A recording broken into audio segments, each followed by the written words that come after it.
Merci beaucoup pour cette invitation et pour cette présentation. Vous m'entendez bien?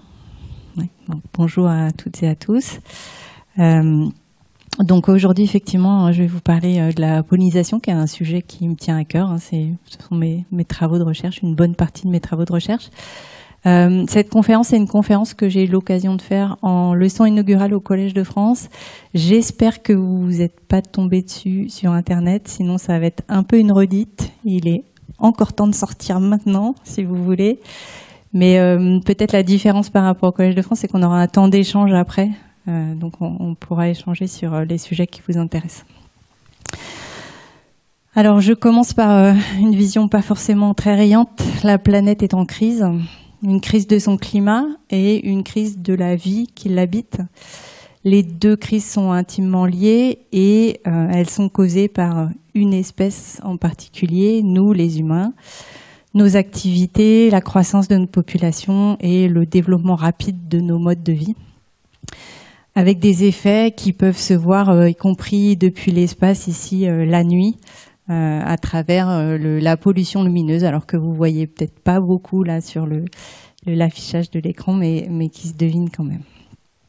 Et au milieu de cette crise, il y a un groupe en particulier, le groupe des insectes, pour lequel, depuis les années 90, mais plus récemment, à partir des années 2010, il y a un grand nombre de publications scientifiques qui ont alerté sur leur disparition et qui ont été repris par plusieurs médias généralistes.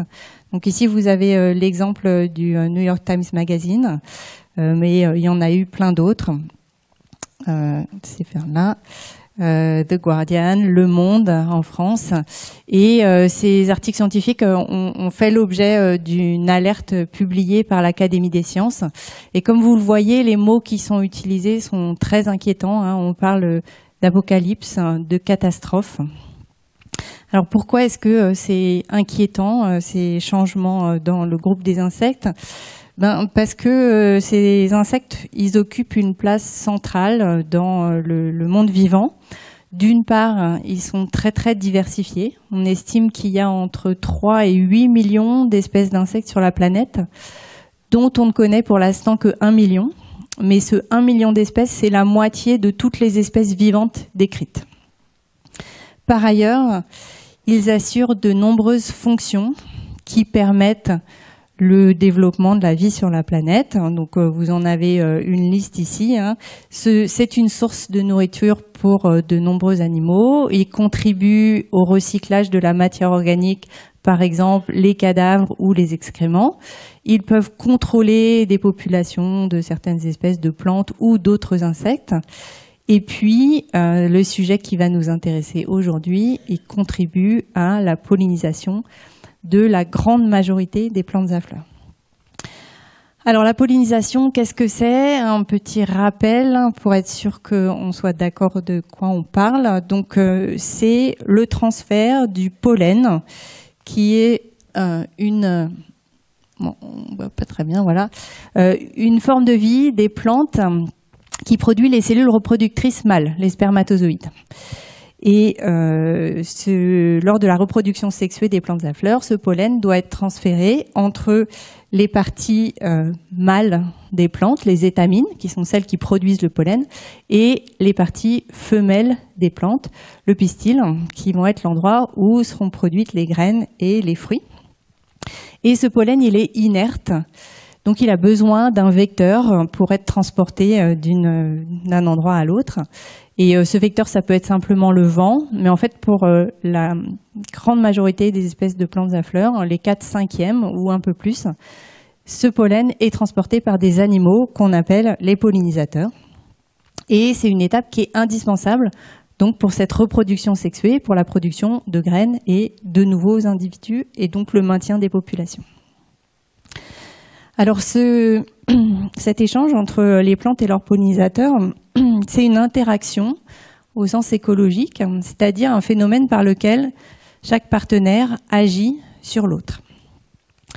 Alors, ces actions, pour le pollinisateur, L'interaction va lui permettre de trouver des ressources alimentaires, soit sous la forme de nectar, qui est un liquide sucré qui est produit par les fleurs et qui leur est une source d'énergie, de glucides et d'énergie, soit en consommant directement le pollen, qui est une source de protéines et de lipides et qui est utilisée par exemple par toutes les espèces d'abeilles pour nourrir leurs larves. Ces ressources alimentaires, ça leur permet une meilleure croissance, survie, reproduction et donc le maintien de ces populations de pollinisateurs. Pour les plantes, dans l'autre sens, l'interaction avec les pollinisateurs, ça permet un transfert du pollen qui est beaucoup plus efficace et plus sûr qu'en se remettant au vent, qui a un déplacement aléatoire.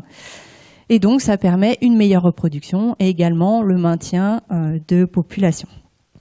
Donc, c'est une interaction ici qui a des bénéfices réciproques. Chaque partenaire en bénéficie. Et en écologie, on appelle ça un mutualisme.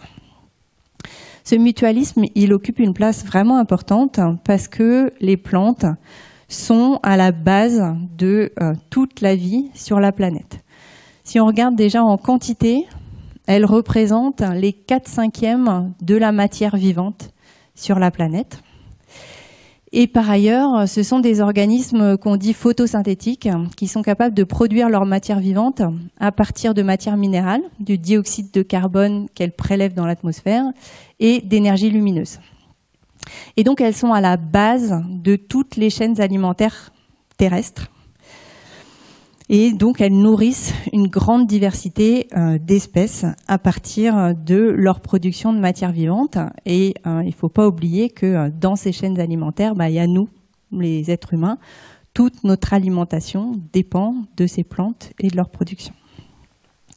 Par ailleurs, elles ont un autre rôle qui est vraiment important, c'est qu'elles contribuent à la régulation du climat de différentes façons. D'une part, en absorbant le dioxyde de carbone de l'atmosphère, dont une partie est rejetée par les activités humaines et notre utilisation d'énergie fossile. Donc elles contribuent à tamponner ces effets-là. Et puis, elles ont des rôles de régulation locale du climat. Toutes les plantes transpirent et en transpirant, elles diminuent la température à leur proximité. C'est quelque chose dont vous avez pu vous rendre compte si vous habitez en ville, par exemple, pendant une canicule. Quand on passe à proximité d'un jardin public, la température peut être de plusieurs degrés inférieure aux zones qui sont minéralisées. Et par ailleurs, elles contribuent aussi à maintenir une humidité relative de l'environnement. Alors, actuellement, la majorité des plantes sur la planète sont des plantes à fleurs, donc qui produisent des fleurs. Ça n'a pas toujours été le cas. Si on regarde ici cette vue d'artiste qui représente la végétation il y a à peu près 300 millions d'années, à l'époque, la majorité de la végétation était plutôt des plantes dans le groupe des fougères et aussi dans le groupe des gymnospermes, qui est le groupe qui contient actuellement les pins, sapins et les autres espèces apparentées. Les plantes à fleurs ne sont apparues que plus tard, donc à une date qui reste relativement indéterminée, mais qu'on estime autour d'une centaine de millions d'années, plus ou moins. Et on estime qu'au moment où elles sont apparues, il y avait déjà des interactions de pollinisation entre des plantes et des insectes, parce que le groupe des gymnospermes, les pins, etc., produisent du pollen. Et on a quelques fossiles très bien conservés qui suggèrent que ces interactions étaient présentes. Et au moment où les plantes à fleurs sont apparues, on a eu un phénomène de multiplication parallèle à la fois des espèces de plantes à fleurs et des espèces d'insectes qui ont contribué à leur pollinisation. Ça, on peut le visualiser en regardant dans le registre fossile. Qu'est-ce qu'on trouve comme espèces et est-ce qu'elles appartiennent au groupe des plantes à fleurs? Donc sur ce schéma-là, vous avez dans les fossiles qu'on peut retrouver donc depuis il y a 200 millions d'années, la quantité de fossiles qui appartiennent au groupe des fougères, des gymnospermes, etc. et la quantité de fossiles qui appartiennent au groupe des plantes à fleurs. Et vous voyez qu'autour de 100 millions d'années, là, il y a eu vraiment une prolifération massive du nombre d'espèces de plantes à fleurs. On appelle ça un phénomène de diversification ou de radiation, et qui est tellement rapide que le biologiste Charles Darwin parlait au sujet de cette diversification rapide d'un abominable mystère, parce qu'à l'époque, il n'avait pas toutes les clés pour comprendre qu'est-ce qui avait pu favoriser cette prolifération d'espèces très très rapide. Et si on regarde les fossiles des insectes, on peut se rendre compte que sur à peu près la même période, vous avez eu aussi une prolifération du nombre d'espèces d'insectes associées aux plantes à fleurs qui ont eu tendance à remplacer les espèces associées au groupe des gymnospermes qui a plutôt été en régression à partir de cette période-là. Et donc vous avez eu ces deux diversifications en parallèle et on va parler de coévolution entre les plantes et leurs pollinisateurs qui a fait intervenir un mécanisme assez universel dans le monde vivant qui est le mécanisme de la sélection naturelle. Le principe de cette sélection naturelle, c'est que dans les populations, vous avez une certaine variabilité des caractéristiques des individus, une variabilité qui apparaît au hasard du fait de mutations elles-mêmes au hasard. Et certaines de ces caractéristiques vont favoriser soit une meilleure survie, soit une meilleure reproduction des individus, ou au contraire des moins bonnes survies et des moins bonnes reproductions. Mais les caractéristiques qui favorisent la survie et la reproduction vont être mieux transmises aux descendants de la génération suivante et progressivement s'installer dans les populations. Alors si on prend le cas de nos plantes à fleurs et des pollinisateurs, imaginons que l'ancêtre des plantes à fleurs avait des fleurs relativement discrètes, vertes, de la même couleur que le reste de la plante. Et imaginons aussi qu'une mutation apparaisse au hasard qui confère à un individu des fleurs jaunes parce qu'il y a un pigment dans la photosynthèse qui a été modifié et qui n'est plus vert mais il est jaune. Et bien cet individu-là va être repéré beaucoup plus facilement par les insectes qui voient bien la couleur jaune et moins bien la couleur verte. Il va donc recevoir un nombre de visites plus important. Les fleurs vont être mieux pollinisées, il va produire plus de graines et à la génération suivante, on va avoir plus d'individus avec des fleurs jaunes. Et ce mécanisme, se poursuivant de génération en génération, va conduire à ce que tous les individus dans la population portent des fleurs jaunes au bout d'un moment. Et puis il va continuer avec peut-être une nouvelle mutation qui va donner des fleurs oranges qui sont encore plus facilement détectables.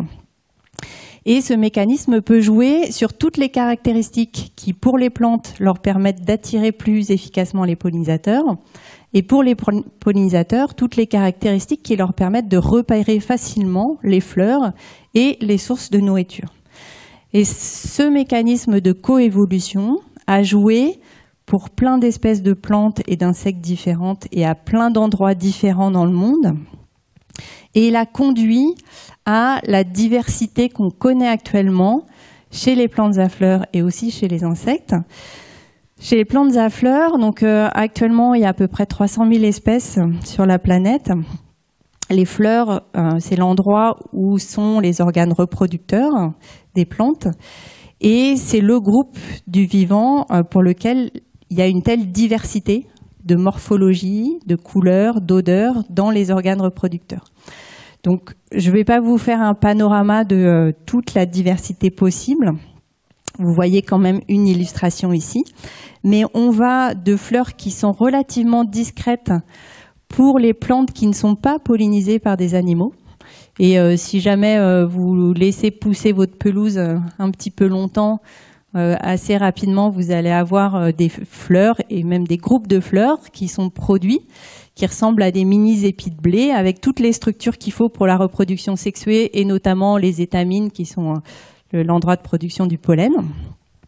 Mais des fleurs qui ressemblent un peu au reste de la végétation qui ne sont pas très très repérables. Inversement, et ça c'est l'autre extrême, vous avez un groupe d'espèces de plantes qu'on appelle les Rafflésies, qui sont des plantes très discrètes. En fait, ce sont des parasites qui poussent à l'intérieur de lianes dans les forêts tropicales en Asie du Sud-Est. Ce sont des plantes qui n'ont pas de feuilles, pas de tiges, pas de racines. Elles sont juste présentes sous forme de quelques cellules à l'intérieur des lianes.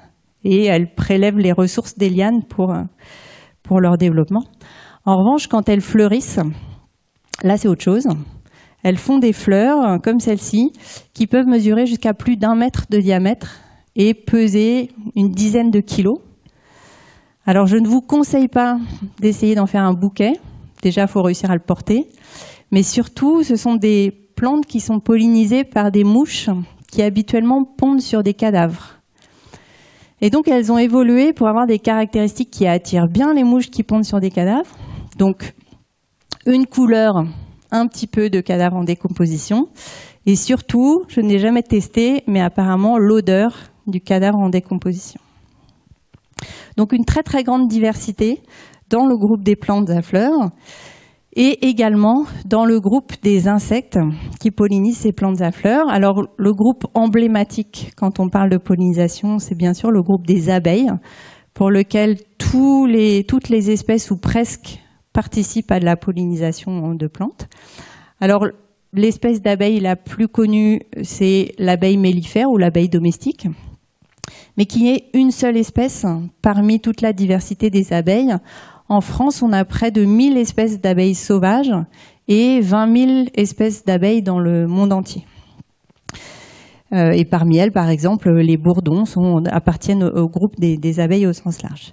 Mais les abeilles ne sont pas du tout le seul groupe qui contribue à la pollinisation des plantes.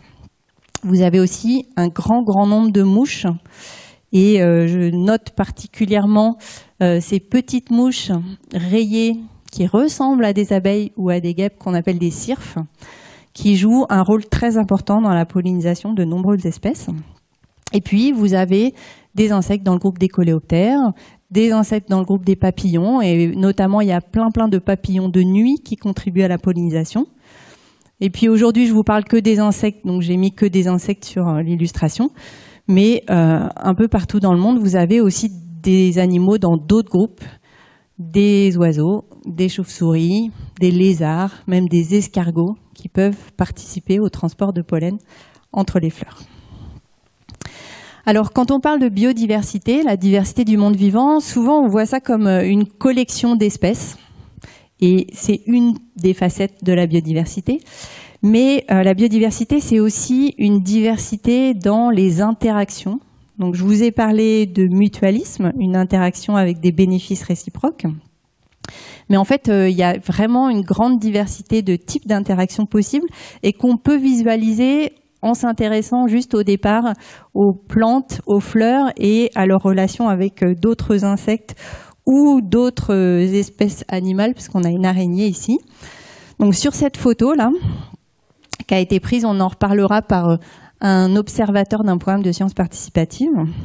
Vous avez cette interaction mutualiste classique de pollinisation. Donc là, vous avez cette espèce-là, une cétoine grise, qui est en train de récolter du pollen sur une fleur d'une marguerite et qui va contribuer à déplacer, transporter ce pollen. Mais vous avez aussi une interaction où une araignée qu'on appelle l'araignée Napoléon, je ne sais pas si vous voyez pourquoi est-ce qu'on l'appelle comme ça, elle a un joli bicorne sur l'abdomen, est en train de consommer une espèce de coléoptère, un dynoptère. Donc ici, c'est une relation qui a un bénéfice pour l'araignée puisqu'elle va trouver une source de nourriture, mais qui est évidemment néfaste pour le coléoptère puisque très probablement il va en mourir. Et puis, vous avez ces deux espèces, la cétoine grise et puis une espèce d'antaxie qui peut-être sont en train de se gêner mutuellement dans leur activité de collecte de pollen. Et donc ici, une interaction avec des effets négatifs réciproques qu'on appelle de la compétition. Donc ces interactions, elles sont très diversifiées, y compris très localement. Et puis en plus, elles peuvent se déplacer dans l'espace en cascade. Et une illustration de ça, je vais prendre cette petite espèce de mouche très très discrète qui appartient au groupe des sepsides. Ce sont des mouches qui font au mieux quelques millimètres de longueur. Et cette mouche, elle contribue à la pollinisation d'une espèce en particulier qui est le gui. Donc vous avez sûrement croisé lors du dernier jour de l'an. Ce gui est pollinisé par le groupe des sepsides et puis par d'autres groupes. Et le gui est une plante qui est caractérisée par le fait qu'il y a des sexes séparés. Il y a des plantes mâles et des plantes femelles. Donc là, l'intervention des animaux est d'autant plus importante pour la reproduction. Et le gui, c'est une espèce qui produit des fruits que vous connaissez sûrement, hein, des petites boules blanches là, qui sont disponibles en hiver. Et c'est pour ça qu'on le cueille au moment du jour de l'an. Et pour les oiseaux, c'est une source de nourriture très importante parce que l'hiver, c'est une période où il n'y a pas beaucoup d'alimentation disponible. Et ces graines sont consommées, enfin les fruits sont consommés, les graines sont dispersées par un certain nombre d'espèces d'oiseaux, et en particulier des espèces de grives qui hivernent en France et qui se reproduisent beaucoup plus dans le nord de l'hémisphère nord. Et ces mouvements de grives, on peut les retracer grâce à des programmes de suivi d'oiseaux, dont un est porté par le Muséum d'histoire naturelle et par un organisme qui s'appelle le Centre de recherche sur la biologie des populations d'oiseaux, qui coordonne des programmes de suivi des oiseaux en leur posant des petites bagues métalliques avec un numéro unique sur la patte. Et vous avez ici une cartographie des déplacements pour une espèce de grive, la grive Movis. Entre les endroits où elles ont été capturées et marquées, ce sont les cercles rouges, et les endroits où elles ont été réobservées, ce sont les cercles soit bleus quand elles sont réobservées vivantes, soit noirs, qui sont les plus nombreux, quand elles sont réobservées mortes, parce que c'est une espèce chassée. Et ce que vous voyez, c'est que ces oiseaux font des déplacements potentiellement de plusieurs milliers de kilomètres entre la France et les endroits où ils vont se reproduire. Et donc vous voyez que ce qui se passe pour cette toute petite espèce de mouche très discrète va influencer la pollinisation du gui. Si vous avez moins de mouches, vous avez une moins bonne pollinisation du gui, donc moins de graines disponibles pour les oiseaux, donc moins d'oiseaux, et moins d'oiseaux en France, mais aussi moins d'oiseaux dans tout le reste de l'hémisphère nord aux différents endroits où elles se reproduisent, avec encore là des effets en cascade sur les espèces avec lesquelles ces oiseaux interagissent dans leur zone de reproduction. Et donc ce qui se passe pour la petite espèce de mouche peut se répercuter à l'échelle de la planète.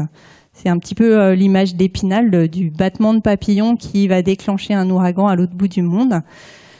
Là, il y a vraiment des relations en chaîne qui peuvent se mettre en place. Et c'est une image de ce que c'est que la diversité du vivant.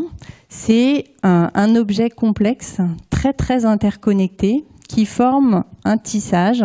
Et l'écologue Robert Barbeau parlait du tissu vivant de la planète. Un tissage tout autour de la planète. Et chaque élément est interconnecté de façon plus ou moins directe avec le reste. Et une façon d'illustrer ça, c'est d'utiliser les paroles de John Muir, qui était un naturaliste d'origine écossaise, qui a beaucoup œuvré pour la conservation de la nature aux États-Unis. Et en parlant du monde vivant, il disait ça: quand nous essayons d'isoler un élément, nous réalisons qu'il est relié solidement par un millier de fils invisibles et qui ne peuvent être cassés à tout le reste dans l'univers. Et donc c'est l'objet de l'écologie en tant que discipline scientifique, d'étudier ces systèmes très complexes, très interconnectés. Et l'objet de l'écologie, c'est d'étudier les interactions entre les êtres vivants et leur environnement, que cet environnement soit le monde physique et chimique, par exemple le sol, l'air, l'eau, ou d'autres êtres vivants. Et donc l'objectif ici, c'est de comprendre l'origine de l'abondance, de la diversité des espèces vivantes et de la façon dont elles sont distribuées sur la planète. Et donc pour quelqu'un qui fait de l'écologie en tant que recherche, bien sûr, il y a une partie qui peut être assez attractive, qui consiste à gambader dans les champs à la recherche de petites fleurs et de petits oiseaux. Mais c'est clairement pas suffisant, pas du tout. Pour comprendre le fonctionnement de ces systèmes complexes, il faut aussi être capable de quantifier la dynamique de ces systèmes, de conceptualiser ce qui se passe et d'arriver à trouver des lois générales dans un système qui est extrêmement diversifié. Je vous l'ai dit, on a décrit 2 millions d'espèces sur la planète. On estime qu'il y en a probablement au moins 10 fois plus. Et malgré toute cette diversité, il faut réussir à trouver des lois générales et à expliquer les dynamiques. Et une façon de faire, c'est d'utiliser des modèles mathématiques pour conceptualiser ces systèmes. Et là, je vous montre juste un exemple pour lequel il n'y a vraiment pas besoin de regarder les équations. C'est juste pour témoigner qu'il y avait vraiment un modèle derrière. Mais c'est un travail qui montre que si on étudie la façon dont ces interactions sont structurées entre les espèces, c'est-à-dire quelle espèce est reliée avec quelle autre espèce, on se rend compte que si on compare les plantes et les pollinisateurs d'un côté et les plantes et les insectes qui les consomment de l'autre, les herbivores, eh ben, la structure des interactions n'est pas du tout la même et que ces différences permettent à chaque réseau d'interaction d'être particulièrement stable. Donc on se retrouve dans des systèmes qui ont évolué depuis très longtemps, donc depuis 130 millions d'années, qui ont été façonnés par la sélection naturelle pour favoriser des caractéristiques pour les plantes qui attirent les pollinisateurs, pour les pollinisateurs qui leur permettent de trouver facilement les plantes, qui ont une structure multi-espèces qui est telle qu'elle est particulièrement stable et qui ont traversé ces dizaines de millions d'années avec des changements environnementaux de façon efficace. Ils sont toujours là. Mais quand même, il y a quelque chose qui est en train de changer. Et en particulier, il y a une espèce qui est au sein de ce réseau. Il ne faut pas oublier qu'on est dedans, qu'on est interconnecté avec tout le reste de vivant par ces milliers de fils invisibles.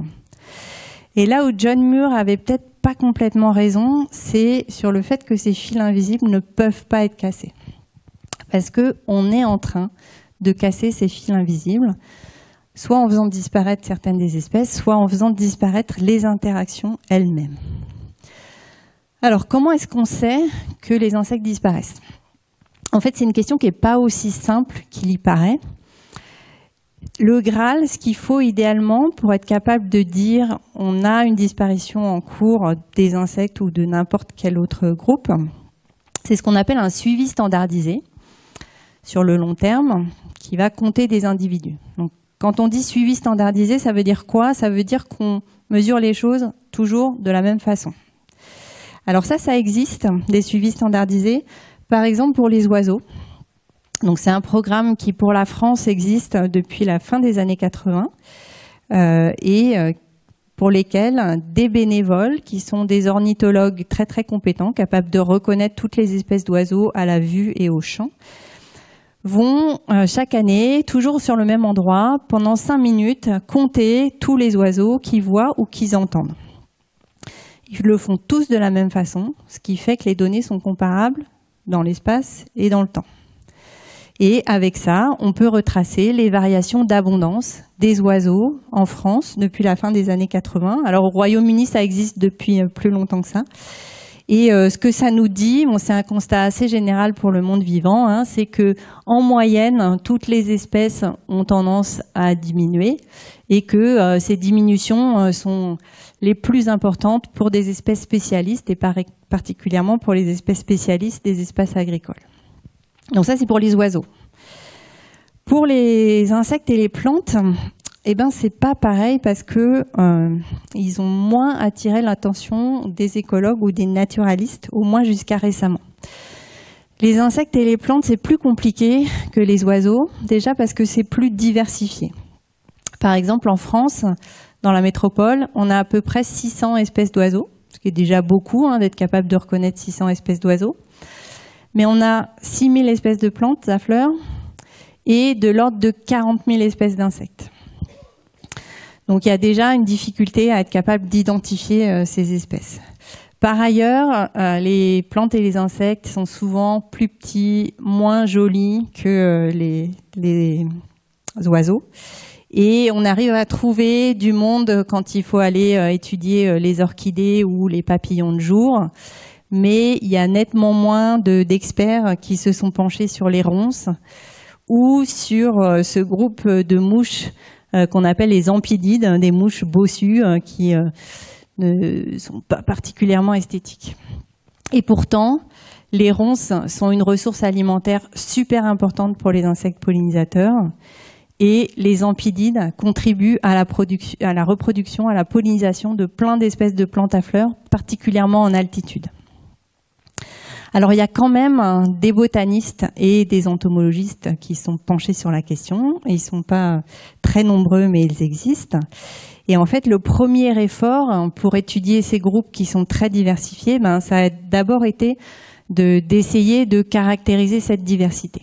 Et donc il y a des efforts qui existent depuis longtemps de constitution de collections pour essayer d'avoir une vision d'ensemble de la diversité des insectes et des plantes. Et ces données de type collection, elles ont la caractéristique qu'elles sont souvent collectées de façon opportuniste.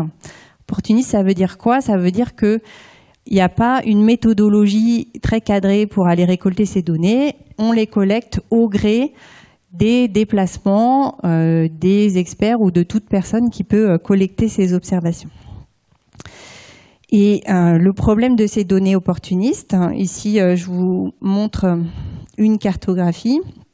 D'une part, ce sont des données opportunistes et d'autre part, ce sont souvent des données qu'on va appeler d'occurrence, c'est-à-dire qui nous renseignent sur la présence d'une espèce. Et c'est tout. On ne sait pas combien il y avait d'individus. Et le problème de ces données-là, c'est que quand on a une carte comme ça, ici par exemple la carte du Gui à l'échelle de la France, quand l'espèce est présente, très bien, on sait qu'elle est présente.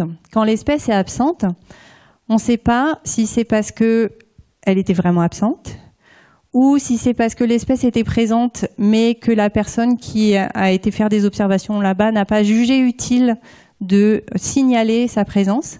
Et ça, c'est souvent le cas pour des espèces relativement communes. Ou bien, peut-être tout simplement, il n'y a personne qui est allé observer un endroit donné. Donc, c'est très compliqué d'inférer des variations au cours du temps avec ce genre de données, d'autant que ce sont des données juste de présence. Et donc, il faut attendre qu'une espèce ait disparu complètement localement pour détecter un changement. Avec des données où on compte des individus, on a plus de sensibilité pour détecter des changements. Et alors, une façon de vous illustrer les problèmes qui sont associés à ces données opportunistes, c'est de regarder cette carte, qui est la carte produite par une initiative internationale qui rassemble toutes les données de biodiversité qui sont collectées par différentes initiatives. Donc ça s'appelle le Global Biodiversity Information Facility. Et sur cette carte, vous avez la densité des données qui sont disponibles avec des couleurs vertes qui sont d'autant plus claires qu'il y a beaucoup de données localement. Donc vous avez beaucoup de données. Actuellement, il y a plus de 3 milliards de données. Donc une donnée, c'est une observation d'une espèce à un endroit et à un moment donné. Mais vous voyez tout de suite que cette carte n'est pas une représentation de la diversité du vivant sur la planète, mais en premier lieu, une carte qui représente où sont les personnes capables de faire des observations sur la planète. Vous voyez qu'il y a un gros biais vers les pays industrialisés et des zones, par exemple, de déplacement en bateau entre des continents. Et donc, utiliser ces données pour essayer de caractériser la façon dont le vivant change au cours du temps est très très compliqué. Et ça, c'est quelque chose qu'on a... Ah oui, j'ai oublié de dire ça. Donc, ce genre de données, c'est typique du big data. On est dans une époque où on peut produire massivement des données. Et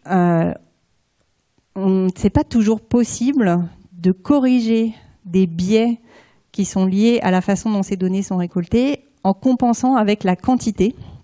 Donc là, je cite des collègues qui ont écrit un article qui dit le big data, c'est la solution, mais quelle est la question? Donc tout dépend en fait des questions qu'on se pose. Et ces données de biodiversité, elles sont très très utiles par exemple pour décrire des nouvelles espèces ou pour caractériser la façon dont une espèce est active au cours d'une année. En revanche, pour mesurer l'abondance d'une espèce et comment elle change au cours du temps, elles sont beaucoup plus compliquées à utiliser. Et donc un exemple ici, avec un travail qui a été fait en Grande-Bretagne, à partir en s'intéressant à une espèce de calune, c'est une espèce voisine de la bruyère, qui est très pratique à étudier parce qu'on peut connaître sa vraie distribution à partir de photos aériennes, parce qu'elle fait des gros tapis de fleurs roses qui sont détectables depuis l'altitude. Et vous avez sa distribution réelle ici, avec toutes les zones qui sont en vert où l'espèce est présente. Et on peut aussi essayer de reconstruire sa distribution à partir des données qui sont collectées sur le terrain par des botanistes. Et ici, vous avez en Grande-Bretagne la distribution des zones qui ont été prospectées par des botanistes. Donc vous avez ici près de 20 000 sites les sites, c'est des zones de 1 km sur 1 km, qui ont été prospectés par des botanistes. C'est énorme, 20 000 sites prospectés par des botanistes. En France, on n'arrive pas du tout à faire ça. Mais ce que vous voyez, c'est que la distribution des botanistes, donc tous les points verts, c'est des endroits où des botanistes sont allés, elle est quasiment l'opposé de la distribution de cette espèce de calune.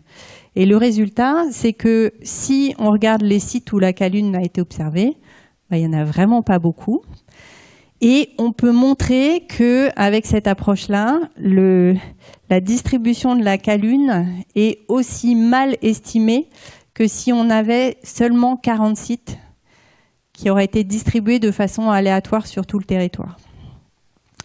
Donc on est dans une situation où ça ne sert à rien d'augmenter la quantité de données récoltées.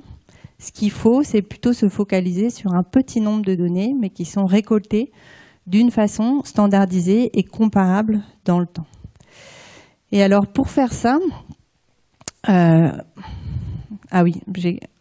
juste un autre exemple de à quel point est-ce que des données qui ne sont pas récoltées de la même façon peuvent conduire à des résultats un peu contradictoires. Il y a quelques années, il y a eu plusieurs publications scientifiques autour du déclin des insectes qui ont engendré une controverse scientifique assez forte parce que ces résultats n'étaient pas tous les mêmes. Donc vous aviez une étude à l'échelle mondiale qui concluait que les insectes diminuaient dans les zones terrestres mais augmentaient dans les milieux aquatiques. Une autre au niveau des États-Unis qui montrait qu'il n'y avait pas vraiment de changement. Et une troisième en Grande-Bretagne qui concluait qu'ils se mouillaient moins et qui disait que les changements étaient complexes. Des fois des augmentations, des fois des diminutions. Et en fait, avec des collègues, on a montré que une bonne partie de ces différences était liée au fait que la date de début des observations n'était pas la même selon les jeux de données qui étaient utilisés. Et c'est tout bête, mais si on a une situation où vous avez un changement régulier, par exemple une diminution au cours du temps de l'abondance des insectes, quelle que soit la date de début de vos observations, vous allez toujours observer une diminution. En revanche, si vous avez des variations qui sont plus complexes, avec une tendance à la diminution, mais des périodes d'augmentation, ce qui est souvent le cas pour les insectes, qui peuvent avoir des phases de prolifération qui sont suivies de diminution, et le moment où vous commencez l'observation va complètement déterminer ce que vous concluez en termes de c'est en train de diminuer ou c'est en train d'augmenter. Et on montre que si on prend en compte ces différences de date de début d'observation dans les analyses, en fait, les trois études donnent des résultats qui sont convergents. Il n'y a pas de controverse. Et ce qu'on conclut aussi, c'est que c'est très compliqué d'inférer des variations au cours du temps avec ces données opportunistes qui sont de qualité très hétérogène. Donc on a besoin de ces approches très standardisées. Et de façon générale, face à la diversité du monde vivant, on a besoin qu'un maximum de personnes contribuent à l'étude de ce vivant. Et une façon de faire ça, c'est de travailler de façon participative, c'est-à-dire pas uniquement avec le monde de la recherche. Donc ça, le Muséum d'histoire naturelle, c'est une institution où depuis longtemps, il y a des contributions à l'extérieur de l'institution, à l'étude des collections. Donc, par exemple, le muséum a édité des guides pour expliquer ici aux voyageurs dans les colonies comment récolter des objets d'histoire naturelle. Et de façon générale, les sciences participatives qui ont émergé ou qui ont été définies de façon formelle relativement récemment, mais qui existent en fait depuis longtemps. C'est une forme de production de connaissances scientifiques auxquelles vont participer des personnes qui ne sont pas des chercheurs professionnels, de façon bénévole et surtout de façon active et délibérée, à ces programmes. Et au Muséum d'Histoire Naturelle, on a un programme, un observatoire qui s'appelle Viginature, qui recense un certain nombre d'observatoires de différents groupes du vivant, en étant un partenariat entre des chercheurs et des gens du reste de la société, qui s'adressent à une diversité très grande de publics, depuis des gens qui sont des naturalistes très très pointus. Donc je vous ai parlé tout à l'heure du programme qui existe depuis la fin des années 80 pour les oiseaux. Là, ça demande d'être capable de reconnaître toutes les espèces d'oiseaux pour participer. Mais il y a aussi des programmes qui sont ouverts à des personnes qui, au départ, ne connaissent pas et sont juste curieuses de découvrir la diversité du vivant. Et ces programmes couvrent un grand nombre de taxons et en particulier des plantes et des insectes. Et donc, ils vont nous permettre de dire des choses sur la façon dont ces deux groupes changent au cours du temps. Parce qu'une des caractéristiques de tous ces observatoires, c'est de proposer une méthode simplifiée, mais standardisée, de faire les observations, ce qui permet que toutes les observations soient comparables entre elles. Et elles peuvent être utilisées pour caractériser le fait que les plantes et les pollinisateurs et leurs interactions sont en train de changer. Alors par exemple, moi j'ai travaillé sur un suivi de la flore qui s'appelle Vigiflore, qui fait intervenir des botanistes pour caractériser les assemblages d'espèces de plantes à travers la France hexagonale. Donc là, vous avez une carte des sites d'observation. Et ce programme montre que on a un changement en cours de la flore avec des assemblages d'espèces qui contiennent de plus en plus des espèces qui sont tolérantes aux fortes températures. Donc une réponse au changement climatique. Les communautés de plantes sont en train de changer. Des changements pour lesquels, par ailleurs, on montre qu'ils ne sont pas suffisamment rapides face au changement climatique pour maintenir les populations. Et j'ai aussi travaillé avec les données de cet observatoire, qui est l'Observatoire agricole de la biodiversité, qui est à destination des agriculteurs et des agricultrices, qui peuvent à la fois observer les espèces sauvages dans leurs parcelles et en même temps nous renseigner sur leurs pratiques, sur leur exploitation. Et cet observatoire montre d'une part que les espèces d'insectes, et particulièrement les abeilles et les papillons, qui sont deux groupes suivis, sont en train de diminuer au cours du temps dans les espaces agricoles. Et cette diminution dépend des pratiques dans les exploitations. De façon assez attendue, les diminutions sont plus fortes là où les pratiques sont très intensives, avec beaucoup d'engrais et de pesticides de synthèse. Mais en revanche, dans les exploitations plus extensives, on a des situations aussi de réaugmentation des abondances, ce qui laisse un peu d'espoir en termes de transition agroécologique et de l'impact que ça va avoir sur le monde vivant. Et ces résultats-là, en fait, sont concordants avec d'autres programmes de sciences participatives qui ont été déployés ailleurs dans le monde, qui vont tous dans le sens d'une diminution de l'abondance des populations d'insectes, avec des chiffres qui peuvent être assez dramatiques. Donc, par exemple, une étude en Allemagne qui a montré qu'on a perdu entre 75 et 90% de la masse des insectes sur les 30 dernières années. Alors, qu'est-ce qu'on sait des causes de ces changements? Là, je ne vais pas rentrer énormément dans les détails. Elles sont bien connues de façon générale. Il y a 5 types de mécanismes qui sont à l'origine des changements de la biodiversité en général et pour les plantes et les insectes en particulier. Donc, la destruction de leurs habitats naturels, des pollutions, et dans le cas qui nous intéresse, les pollutions aux pesticides ont une place importante. Les dérèglements climatiques, possiblement l'introduction d'espèces dans des zones où elles n'étaient pas présentes et des espèces qui peuvent s'installer et remplacer certaines espèces locales. Et puis, c'est plus rare pour les plantes et les insectes, mais des cas de surexploitation. Par exemple, vous avez des espèces de gentianes qui ont été surexploitées pour la confection de boissons alcoolisées comme la Suze. Et ces mécanismes sont liés à des activités humaines qui sont très diversifiées et je ne vais pas toutes les lister, Un des sujets qui reste, c'est essayer de séparer les différentes causes, quelles sont les activités qui ont un rôle prépondérant pour essayer après d'aller chercher des solutions. Et particulièrement, moi je m'intéresse beaucoup aux effets de l'agriculture sur la biodiversité en général. On sait actuellement que l'agriculture intensive ou industrielle, c'est la principale activité humaine qui a des effets sur la biodiversité, particulièrement les plantes et les insectes. Donc ici, par exemple, il y a une étude qui a été publiée il y a 2 ans qui montre au niveau européen que quand on essaye de faire un lien entre les variations des populations d'oiseaux et les différentes activités humaines, c'est vraiment l'agriculture qui arrive en tête pour bien expliquer ces diminutions des populations d'oiseaux. Mais c'est une publication qui caractérise l'intensité de l'agriculture de façon générale, c'est-à-dire avec toutes ces dimensions. Le fait d'utiliser des pesticides, mais aussi le fait d'utiliser des engrais, le fait que les paysages agricoles sont plus simplifiés, qu'il y a moins de diversité d'espèces cultivées.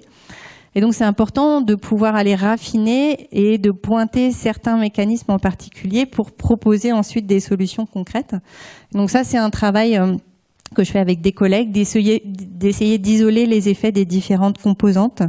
Et par exemple, on montre toujours sur les oiseaux que il y a un effet en particulier des pesticides quand on contrôle pour toutes les autres caractéristiques de l'agriculture. On peut montrer que l'abondance des populations d'oiseaux est reliée négativement à la quantité de pesticides utilisés pour la majorité des espèces. Et ces effets sont probablement pas des effets directs, mais des effets qui passent par la quantité d'insectes qui restent dans les espaces agricoles. Ces insectes étant une source alimentaire majeure pour la quasi-totalité des espèces d'oiseaux. Même les espèces granivores, en fait, nourrissent leurs jeunes avec des insectes. Et donc là, on est en train de poursuivre ces travaux pour essayer de creuser les effets directement sur les insectes et aussi sur les plantes. Une autre question qui se pose, c'est quelles conséquences ont ces changements en cours chez les plantes et chez les pollinisateurs? Et de façon assez intuitive, on peut se dire qu'il y a une diminution des insectes, donc probablement la pollinisation peut être moins efficace. Mais c'est pas toujours facile à démontrer. Alors on a quand même des éléments qui nous suggèrent que oui. Donc par exemple avec le programme Vigiflore, donc qui permet un suivi des espèces de plantes en France, on a constaté que les plantes qui sont les plus dépendantes des pollinisateurs pour leur reproduction sont aussi celles qui diminuent le plus en moyenne. Et ça c'est cohérent avec des approches à plus large échelle, qui ont observé des extinctions locales en parallèle de certaines espèces de plantes et des pollinisateurs dont elles dépendaient. C'est le cas par exemple sur les populations de bleuets, qui était une espèce relativement abondante il y a quelques décennies ou quelques siècles, comme vous l'avez illustré ici sur un tableau de Van Gogh, et qui ont disparu localement de plein d'endroits en France. L'intérêt des approches comme celle de Vigiflore, là, c'est de permettre d'avoir une vision quantitative des changements en train de se produire et de ne pas avoir à attendre que les espèces aient disparu pour se rendre compte qu'elles aient disparu.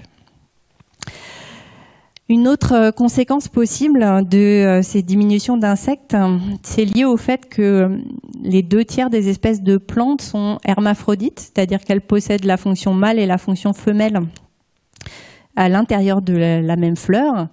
Et ça permet aux individus de se reproduire avec eux-mêmes. On appelle ça de l'autofécondation. Et chez la plupart des espèces de plantes, ces capacités d'autofécondation sont relativement mineures. Mais avec la disparition des insectes, on peut s'imaginer que la sélection naturelle va favoriser des caractéristiques qui permettent le transfert de pollen entre les parties mâles et femelles au sein d'une même plante. Et ça, c'est des choses sur lesquelles j'avais travaillé il y a assez longtemps, d'un point de vue purement théorique, de la modélisation. Et avec des collègues, j'avais montré que si les pollinisateurs deviennent moins abondants, la sélection naturelle va effectivement favoriser une augmentation de ses capacités de se reproduire avec soi-même, donc l'autofécondation. Et ces prédictions-là, elles ont été vérifiées par la suite, d'abord avec des approches expérimentales. Donc, des chercheurs ont pris des populations de plantes en serre et ils les ont obligés à se reproduire pendant plusieurs générations sans pollinisateurs. Et ce qu'ils observent, c'est que assez rapidement, en 4, 5, 10 générations maximum, on a des individus qui produisent des fleurs plus petites, qui sont plus capables de faire de l'autofécondation et, chose assez importante, qui produisent moins de ressources pour les pollinisateurs, notamment moins de nectar. Et puis là, très récemment, à la fin de l'année 2023, il y a des collègues de l'Université de Montpellier qui ont été observer ça dans des populations naturelles avec une approche qu'ils appellent de résurrection écologique. C'est pas vraiment de la résurrection, mais ce qu'ils font, c'est qu'ils ont retrouvé des lots de graines assez anciens, de plus de 20 ou 30 ans. Et ils sont allés rechercher les populations actuelles où étaient prélevées ces graines. Donc là, c'est sur une espèce de pensée sauvage. Et ils ont cultivé les graines issues des populations anciennes et les graines actuelles. Et ce qu'ils constatent, c'est que les individus des populations actuelles ont des fleurs plus petites, qui font plus d'autofécondation, qui attirent moins les insectes et qui produisent moins de nectar pour ces insectes. Donc on pourrait se dire que du point de vue des plantes, c'est plutôt une bonne nouvelle d'être capable de se reproduire sans les insectes, mais on va voir que pas forcément. Donc en fait, on est en train de rentrer dans une forme de cercle infernal où il y a moins de pollinisateurs, donc la pollinisation est moins efficace, et ça a deux conséquences possibles. Soit les plantes n'arrivent pas à se reproduire sans ce transfert de pollen par les animaux, et donc il y a moins de plantes à fleurs, ou bien la sélection naturelle favorise une reproduction par autofécondation, et on arrive à maintenir des populations de plantes à fleurs, mais qui vont produire moins de ressources pour les pollinisateurs. Donc dans les deux cas, ça fait moins de ressources pour les pollinisateurs, donc moins de pollinisateurs, et on boucle le cercle jusqu'à possiblement disparition des deux partenaires. Et alors pour ces espèces-là qui sont capables de se reproduire sans les pollinisateurs, en fait les gens qui étudient l'évolution sur le long terme de ces plantes-là ont constaté que les espèces qui actuellement se reproduisent principalement sous forme d'autofécondation, ce sont des espèces qui sont apparues très récemment au cours de l'évolution, et dont on sait qu'elles sont condamnées sur le long terme parce que cette reproduction avec soi-même, ça engendre des populations avec moins de diversité génétique, qui sont moins capables de faire face au changement de leur environnement, et donc qui sont condamnées à disparaître assez rapidement, et ce d'autant plus qu'on est dans un monde très changeant actuellement avec l'impact des activités humaines. Ok. Dernière conséquence, pour l'instant je vous ai surtout parlé de ce qui se passe sur les interactions plantes-pollinisateurs en général. Conséquence pour nous les humains et en particulier pour ce qui se passe pour les espèces de plantes dont on se nourrit, donc les plantes cultivées. Je vous ai dit, les 4/5e ou un peu plus des espèces de plantes à fleurs dépendent des insectes pour leur reproduction. C'est un petit peu moins pour les espèces de plantes cultivées, seulement les 2/3. Mais en fait, pratiquement tous les fruits et les légumes et l'équilibre de notre régime alimentaire dépend d'espèces qui elles-mêmes dépendent des pollinisateurs. Donc, je vous ai juste mis deux exemples qui peut-être vous tiennent un petit peu à cœur. Le cacao et le café. Ce sont deux espèces dont les rendements dépendent de la pollinisation animale et pour lesquelles vous avez des projections, notamment des effets du changement climatique, qui suggèrent qu'on pourrait être en pénurie pour ces deux espèces du fait d'une disparition des pollinisateurs suite à une mauvaise adaptation au changement climatique. Par ailleurs, pour l'ensemble des espèces cultivées, il y a plusieurs études qui montrent que les rendements des espèces qui dépendent des pollinisateurs pour leur production sont en moyenne plus faibles et aussi plus instables dans le temps que les espèces cultivées qui ne dépendent pas des pollinisateurs. Donc les espèces cultivées qui ne dépendent pas des pollinisateurs sont les céréales par exemple, le blé, le riz ne dépendent pas. Et un exemple que peut-être vous avez vu passer dans la presse généraliste il y a quelques mois, une collègue à Dijon qui étudie la pollinisation du cassis et qui a montré que sur les dernières décennies, 90% des insectes pollinisateurs avaient disparu et que ça a conduit à une diminution par 4 du rendement du cassis dans la région. Et avec des collègues, on travaille aussi sur essayer de caractériser l'efficacité de la pollinisation des cultures avec un indicateur qui s'appuie sur des données de rendement des cultures et qui montre qu'on est dans une situation en France, là par exemple, où on a un déficit de pollinisation, particulièrement dans le nord de la France. Donc là, je vous ai peint un tableau assez sombre de la situation. Il est réaliste quand même. Je vais essayer de terminer avec un peu plus d'espoir sur les solutions possibles.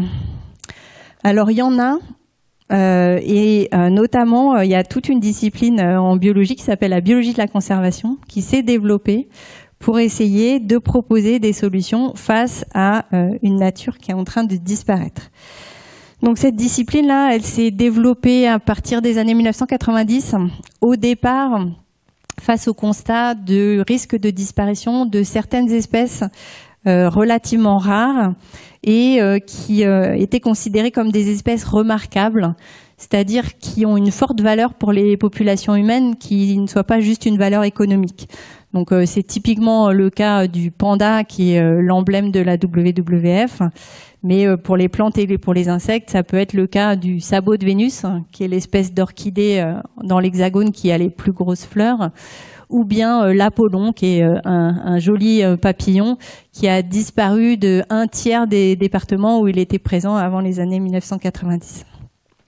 Donc c'est une discipline qui s'est intéressée au fonctionnement de populations de petite taille, avec des approches sur la démographie de ces populations, les éventuels problèmes génétiques qu'on peut y rencontrer, et puis qui a travaillé sur la restauration. Donc essayer de restaurer les populations en réintroduisant des individus dedans, par exemple, c'est ce qu'on fait pour les populations d'ours dans les Pyrénées, et aussi la restauration des habitats dans lesquels ces espèces vivent. Et puis, progressivement, cette biologie de la conservation, elle s'est étendue à d'autres espèces et à ce qu'on appelle la nature ordinaire. Donc, l'ensemble des espèces sauvages qui vivent autour de chez nous et qu'on rencontre quotidiennement. Pourquoi ? Parce que les programmes de sciences participatives qui sont mis en place à partir des années 90 ont montré que aussi ces espèces communes étaient en train de changer et pouvaient à terme être menacées de disparition. Et donc là, les disciplines qui sont mobilisées sont un petit peu différentes. On n'est plus sur des populations de petite taille. On va plutôt considérer des ensembles d'espèces. Et puis, on a pu y associer aussi cette notion de service écosystémique. Le fait que le monde vivant rend des services gratuits aux sociétés humaines et que si on veut continuer à pouvoir en bénéficier, eh ben, il faut préserver ces systèmes vivants. Et alors là, il me reste plus beaucoup de temps, donc je vais pas vous faire un passage en revue de toutes les actions possibles pour la conservation. Ce qu'il faut savoir, c'est qu'il y en a beaucoup et que assez récemment, il y a une synthèse qui a été faite de leur efficacité. Donc là, je vous mets un graphique qui est un peu compliqué à lire, mais ce graphique, il regarde tous les articles scientifiques qui ont essayé d'évaluer des actions de conservation de la nature avec différentes catégories d'actions de conservation. Et à chaque fois que ces actions étaient efficaces, il y a du vert. Le bleu, c'est quand en fait elles n'ont pas vraiment été évaluées, donc on peut l'oublier. Et quand elles n'ont été pas efficaces, c'est du rouge. Et ce que vous voyez, c'est que le vert est beaucoup plus présent que le rouge. C'est-à-dire que quand on met en place des actions de conservation pour protéger la nature, ça marche. Et en particulier, ça marche bien pour la conservation des espèces et pour la conservation des espaces, les aires protégées. Donc on sait protéger la nature. On sait que la nature est en train de changer, qu'il y a plein d'espèces qui disparaissent. On sait que ça a des conséquences sur nous, les humains. On sait comment faire pour protéger, mais on ne protège pas. Alors pourquoi est-ce qu'on ne protège pas ? Alors là, c'est une question très très vaste et je ne vais pas non plus avoir le temps de vous donner tous les éléments. C'est une question que les anglophones appellent un wicked problem, qu'on pourrait traduire par un problème épineux. En gros, quelle que soit la façon dont on aborde la question, on est sûr de se piquer. Et ces problèmes épineux, ils ont plein de dimensions, mais en particulier le fait qu'il n'y a pas une solution simple pour résoudre le problème, que les solutions sont multiples et qu'elles sont interconnectées. Quand on agit sur une partie du problème, on peut empirer l'autre partie du problème. C'est ce qui se passe par exemple quand on essaye de mettre en place des dispositifs de production d'énergie renouvelable. C'est très vertueux par rapport aux émissions de gaz à effet de serre et à la diminution du réchauffement climatique, mais on sait que ça a des impacts sur les espèces sauvages. Donc mon propos n'est pas de dire qu'il ne faut pas des éoliennes et des panneaux solaires, c'est indispensable, mais il faut réfléchir à comment et où on les place pour essayer de minimiser leurs impacts sur les espèces sauvages. Mais donc dans tous les cas, ce sont des problèmes qui n'ont pas une solution simple et surtout qui imposent de sortir du seul champ de l'écologie pour répondre à cette question. Et là, il faut commencer en fait à aborder le fonctionnement des sociétés humaines et donc faire appel aux disciplines qui s'intéressent à ces sociétés humaines. Et en fait, c'est ce qu'on fait dans mon laboratoire de recherche où on est un laboratoire interdisciplinaire. Il y a beaucoup de gens qui font de l'écologie, mais il y a aussi des gens qui font de la sociologie, des sciences politiques, de la psychologie, de l'urbanisme, de la géographie, de l'économie, pour essayer de trouver des solutions, non plus seulement en regardant par le petit bout de la lorgnette une espèce sauvage toute seule, mais en regardant ce qu'on appelle des socio-écosystèmes, donc l'ensemble des interactions entre les humains et le reste du monde vivant. Et donc là, il y a plein de pistes pour essayer de proposer des solutions. Une d'entre elles, elle est liée au fait que les populations humaines vivent de plus en plus en ville. Il y a plus de la moitié de la population mondiale qui habite en ville et en France, c'est les 4/5 des individus qui habitent en ville. Quand on habite en ville, on est moins en contact avec la nature. Donc on la connaît moins et peut-être on se rend moins compte de à quel point elle est importante dans la vie de tous les jours. Et alors une façon de tester ça, donc c'est un phénomène qu'on appelle l'extinction de l'expérience de nature. On peut faire un petit autotest. Ici, je vous montre 8 logos de grandes marques. Qui parmi vous pense qu'il peut nommer les noms de ces 8 marques ou presque toutes? Pas tant que ça? Ouais. Bon, quand même pas mal. En principe, on les connaît assez bien. Alors moi, je suis de la génération où celui-là, je connais moins. Peut-être ça vous dit pas non plus. C'est le logo de TikTok. Mais de façon générale, on est plutôt assez capable de nommer ces marques et ça suggère qu'on connaît très bien notre monde socio-économique. Maintenant, on peut faire l'exercice avec des oiseaux. Alors, qui parmi vous se sont capables de nommer les 8 espèces ou presque toutes les espèces d'oiseaux? Bravo. Alors, il y a un peu moins de mains qui se lèvent. Et pourtant, ces espèces d'oiseaux, c'est l'équivalent des logos qu'il y avait sur la diapositive précédente. Ce sont les espèces les plus communes qu'on rencontre au moins au printemps tous les jours. On les voit ou on les entend tous les jours, y compris au cœur des villes. Et on les voit et on les entend, mais on les regarde et on les écoute plus trop. Donc je vous mets les noms pour...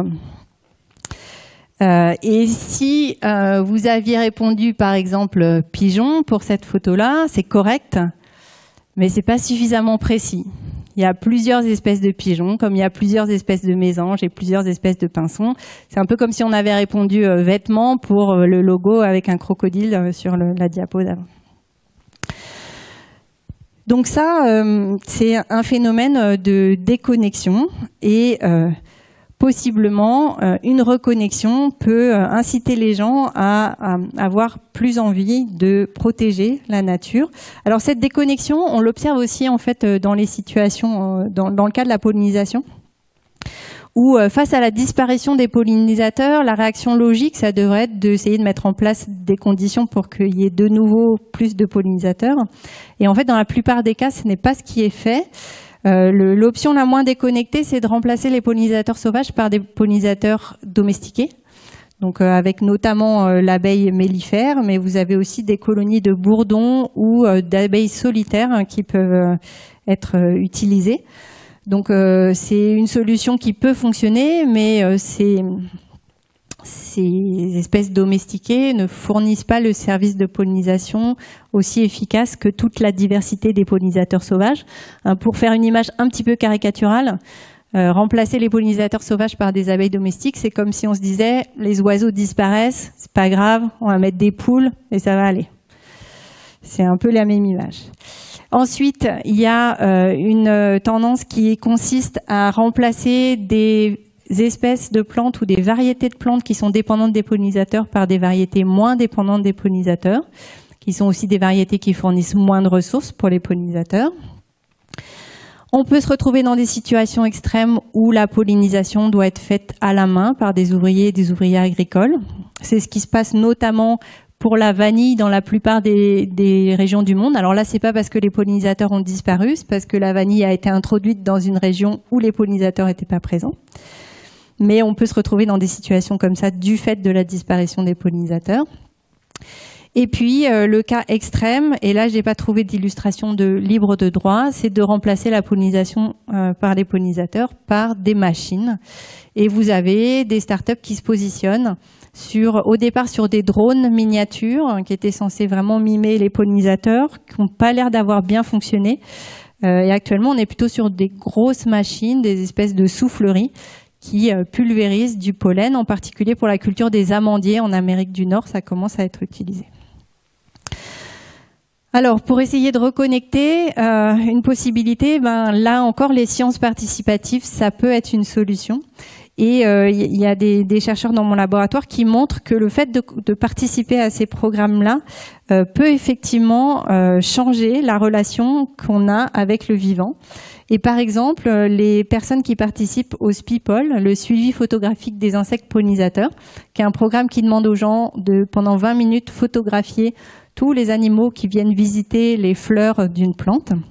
Et ces participants, d'une part, ils apprennent très rapidement à reconnaître les espèces ou les groupes d'espèces qui viennent visiter ces fleurs. Et on a même une participante qui a récemment été nommée attachée honoraire au muséum en reconnaissance des compétences qu'elle avait acquises avec ce programme-là.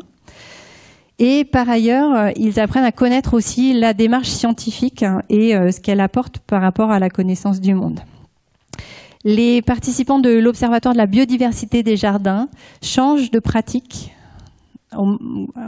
après avoir participé, notamment pour réduire l'utilisation de pesticides et fournir davantage de ressources alimentaires pour augmenter la diversité des pollinisateurs dans leur jardin. Et puis, les participants à l'Observatoire agricole de la biodiversité transforment leur vision des espèces sauvages qui avant étaient considérées comme une menace et qui deviennent de plus en plus des alliés, un peu mystérieuses parce qu'on ne comprend pas exactement leur fonctionnement, mais des alliés dont ils ne veulent plus prendre le risque de les voir disparaître. Et donc, pour conclure, il est encore temps de faire quelque chose. Et le monde vivant a ceci de vraiment prometteur que par rapport au changement climatique, ou les mesures qu'on nous demande de prendre maintenant, qui sont indispensables, elles vont avoir des effets seulement dans quelques décennies. Le monde vivant, il existe sur la planète depuis de l'ordre de 4 milliards d'années et il a été sélectionné pour traverser des changements environnementaux majeurs. Donc il suffit qu'on lui redonne un peu d'espace, un peu de temps et on sait qu'il va pouvoir repartir assez rapidement. Et la recherche en écologie et en conservation le démontre sans ambiguïté. Si vous arrêtez dans votre jardin d'utiliser des produits phytosanitaires et que vous le réensauvagez un peu, vous voyez revenir rapidement des populations d'insectes très diversifiées. Si vous convainquez les jardiniers de l'école de vos enfants, de vos petits-enfants, du jardin public à côté de chez vous, de tondre moins souvent et de laisser les pelouses se transformer en prairies, vous voyez revenir les espèces de plantes sauvages et notamment les orchidées. Si on arrête d'empoisonner les vautours, on retrouve très rapidement des centaines de ces oiseaux majestueux dans le ciel. Et si on change un peu notre régime alimentaire en favorisant des produits locaux, produits avec le minimum de produits de synthèse et issus de fermes de petite taille, on sait qu'on va voir se rediversifier rapidement les paysages agricoles, les plantes, les insectes et toute la biodiversité dont ils dépendent.